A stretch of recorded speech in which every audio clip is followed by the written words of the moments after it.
Class 10 का हम लोग जीव विज्ञान के बारे में आज चर्चा करेंगे। जो एग्जाम के लिए आपका VVI है, जो भी आपका चैप्टर है जीव विज्ञान का, उसमें हम क्या किए हैं कि 5 नंबर का जितना 5 मार्क्स का है उसको हम लोग उठा लिए हैं और उसको उठा के हम आपके साथ प्रस्तुत कर रहे हैं। जो जो आपका टॉपिक है जो VVI इम्पोर्टेंट है एग्जाम के लिए है, या तो आपको मॉर्निंग में या तो इवनिंग में, दोनों में से कोई ना कोई आपको 100% ये दोनों में से कोई ना कोई क्वेश्चन पूछेगा।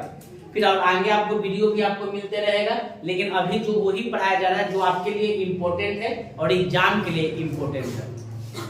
तो पहला है आपका लेसन 4 से है, कुछ उठाए हैं एक टॉपिक, और दूसरा हम उठाए आपका लेसन 5 से।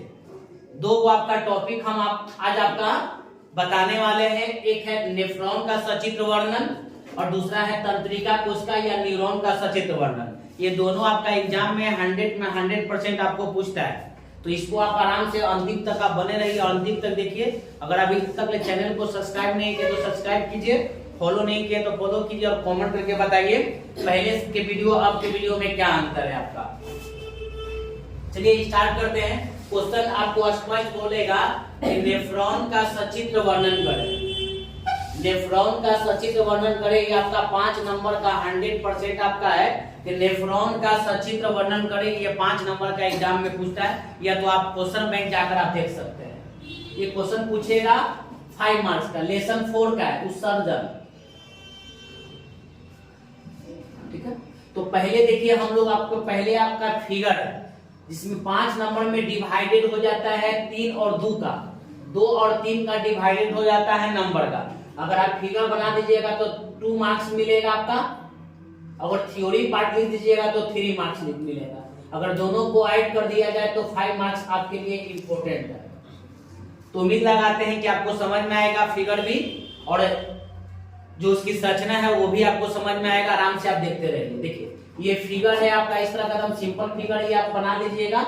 या एक बोर्ड जैसा है जो आप देख रहे हैं, जो आप देखे होंगे लकड़ी का जो बोर्ड होता है, जहां तहां से आपका निकला रहता है, इस तरह का आपको बनाना है। इसमें एक नलिका आपको डाल देना और यहाँ पर हल्का भी और कम भी रहेगा तो आपको चलेगा। फिर ऊपर में ले आके यहाँ पर एक तरह का कटोरा जैसा बना देना है, जो ऊपर वाला मुंह आपको खुला रहना चाहिए। ठीक है, ये आपका जो लिखा हुआ है, जो पहला वाला जो भाग है संग्राहक नालिका है, दूसरा वाला दूरस्थ कुंडलित नालिका, कुछ भाग का नाम आपको लिखना पड़ेगा। सामान्य संग्रहण नालिका लिखा हुआ है, सामान्य संग्रहक नालिका लिखा हुआ, नीचे लिखा हुआ है मूत्रवाहिनी को या मूत्रवाहिनी नलिका भी बोलिएगा। अपवाहिका लिखा हुआ है, गेमुलसस लिखा हुआ है, अभिवाहित धमनिया लिखा हुआ है, बोमेन संपुट लिखा हुआ है, कुंडित नलिका लिखा है, हेलनले का अधिरोही चाप लिखा हुआ है, हेलने का अवरोही चाप। कुछ बात आपको लिखना पड़ेगा फिगर में। फिगर में कोई दिक्कत नहीं है, फिगर में आपका बोर्ड बनाना है, फिर यहाँ से बीच में ला देना है, 2 लाइन लिखते जाना है। और कुछ 2, 4 को 5 को कम से कम आपको एग्जामिनर को ये लगे कि नहीं बच्चा कुछ मेहनत किया तो नंबर आपका कम से कम 2 नंबर दे देगा। अब इसके बारे में हम लोग जानते हैं नेफ्रॉन क्या है। सुनिए, विकक में सूक्ष्म, जो विकक ये है, जो पूरी भाग जो विकक है, तो विकक में सूक्ष्म मतलब छोटा, लंबी मतलब लंबा, कुंडलित मतलब कुंडलित जैसा नलिकाएं पाई जाती है, जिसे नेफ्रॉन या विकक नलिकाएं कहते हैं। फिर से ध्यान दीजिएगा, विकक में सूक्ष्म मतलब छोटा या बड़ा कुछ भी हो सकता है, सूक्ष्म लेकिन ज्यादातर आपको छोटा का प्रयोग किया जाता है। विकक में सूक्ष्म ये लंबी हो जाएगा, कुंडलित नलिकाएं पाई जाती है, जिसे नेफ्रॉन या विकक नलिका कहते हैं, जिसको हम लोग नेफ्रॉन या विकक नलिकाएं कहते हैं। फिर से देखिएगा, विकक में सूक्ष्म लंबी कुंडलित नलिकाएं पाई जाती है, जिसे नलिकाएं पाई जाती है, जिसे नेफ्रॉन या विकक नलिकाएं कहते हैं। नेफ्रॉन विकक की संरचनात्मक एवं क्रियात्मक इकाई है। ऑब्जेक्टिव में पूछता है कि नेफ्रॉन क्या है, तो नेफ्रॉन विकक की संरचनात्मक एवं क्रियात्मक इकाई है। या पूछता है, क्वेश्चन भी पूछता है कि विकक की संरचनात्मक एवं क्रियात्मक इकाई को क्या कहते हैं, तो नेफ्रॉन कहते हैं। फिर से ध्यान दीजिएगा, विकक की संरचनात्मक एवं क्रियात्मक इकाई को नेफ्रॉन कहते हैं। नेफ्रॉन विकक की संरचनात्मक एवं क्रियात्मक इकाई है। प्रत्येक विकक में लगभग 10 लाख नेफ्रॉन पाए जाते हैं। भी पूछता है कि नेफ्रॉन में कितने, एक विकक में लगभग कितने नेफ्रॉन पाए जाते हैं, एक विकक में लगभग कितने नेफ्रॉन पाए जाते हैं। ऑब्जेक्टिव में है तो 10 लाख, तो बोलेंगे कि विकक में लगभग 10 लाख नेफ्रॉन पाए जाते हैं। प्रत्येक विकक का आकार प्याले जैसी होती है। प्याले मतलब चाय वाला प्याला देखे वो, इसमें आपके घर में छिपली होता है वही प्याला है। तो आपको बोल रहा है कि प्रत्येक वृक्का का आकार प्याले जैसी होती है, जिसे बोमेन सनपुट कहते हैं, जिसे हम क्या कहते हैं, बोमेन सनपुट। देखिए यही प्याले जैसा है, चाय पीने वाला है, जिसको हम लोग बोलते हैं बोमेट सनपुट। आगे चलते हैं। जो कोशिका गुच्छ के एक जाल द्वारा घेरा रहता है, ये देखिए जाल के द्वारा घेरा हुआ, उसमें जाली जैसा रहता है, इस तरह का आपका जाली रहता है, इस तरह का ये जाली के द्वारा घेरा रहता है। कौन, बोमेन सनपुट। बोमेन सनपुट और कोशिका गुच्छा के सम्मिलित रूप को मैगपिलियन कोश कहते हैं। दोनों को जब मिला देंगे, किसको किसको मिला देंगे भैया, बोमेन सनपुट को ये मिला देंगे। और हम लोग क्या करेंगे कि कोशिका गुच्छ को अगर दोनों को अगर हम सम्मिलित कर देंगे, दोनों को मिला देंगे, तो उसी को हम लोग बोलते हैं मैगपिलियन कोश।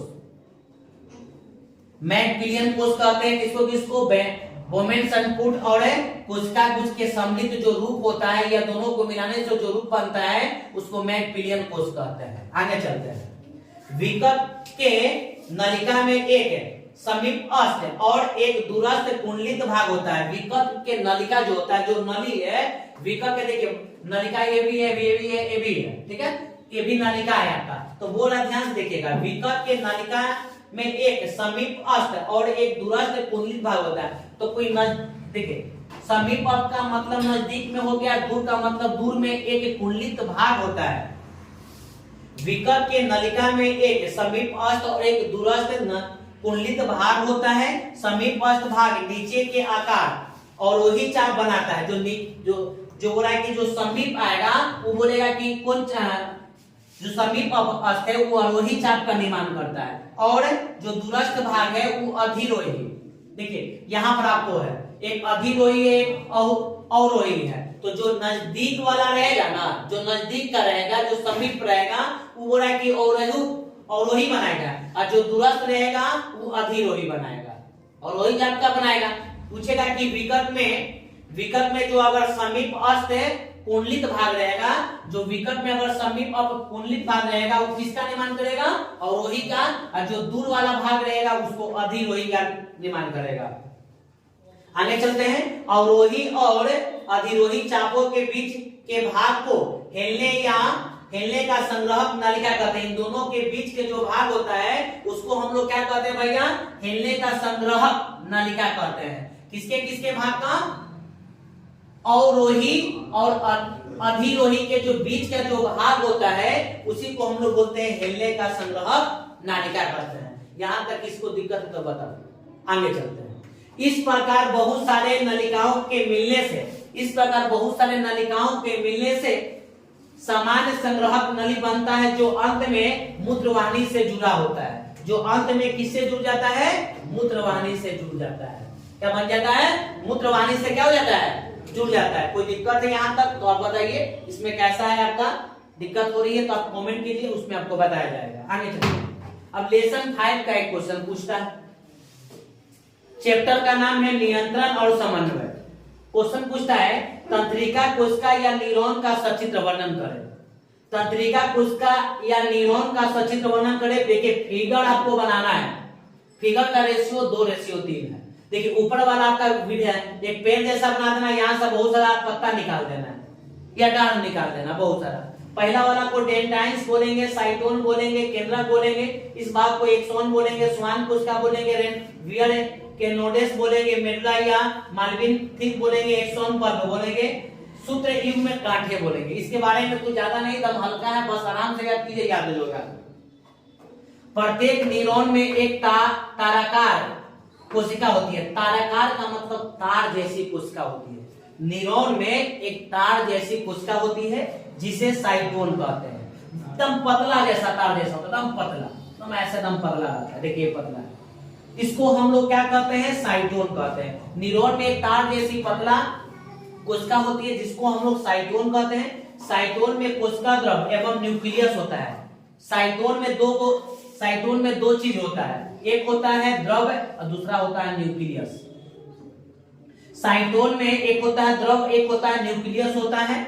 साइटोन से अनेक पतले तंतु एवं प्रवर्धन निकलते हैं। साइटोन से पतले तंतु निकलता है क्योंकि वो पतला है, और प्रवर्धन भी निकलता है, दो चीज निकलता है। साइटोन से दो चीज निकलता है, एक पतले तंतु और दूसरा निकलता है प्रवर्धन निकलते हैं। इस तंतु में एक लंबा तंतु होता है, इस तंतु में वो हो सकता है बहुत सारा लंबा तंतु होगा, इस तरह का लंबा तंतु होता है जिसे अक्ष या एक्सॉन कहते हैं। जो लंबा वाला जो तंतु था जिसको हम लोग बोलते थे अक्ष या बोलेंगे या तो एक्सॉन। एक्सॉन में कोशिका द्रव भरे होते हैं। जो एक्सॉन में होता है कोशिका मतलब लिक्विड भरा होता है, पानी भरा रहता है या तो कोई केरोसिन भरा रहेगा, बहुत सारा चीज भरा रहेगा, द्रव भरे रहते हैं। साइटोन में संवेदना विद्युत आवेग में परिवर्तित होता है। संवेदना का मतलब हो गया कि जैसे मैं आपको कोई मारा गया तो चोटी काटा, तो जैसे ही आपको चोटी काटा था आपको संवेदना उत्पन्न हुआ, मस्तिष्क को बताया कि कोई आपको लगता है कि चोटी काट रहा है, तो उसी को बोलते हैं संवेदना उत्पन्न होना।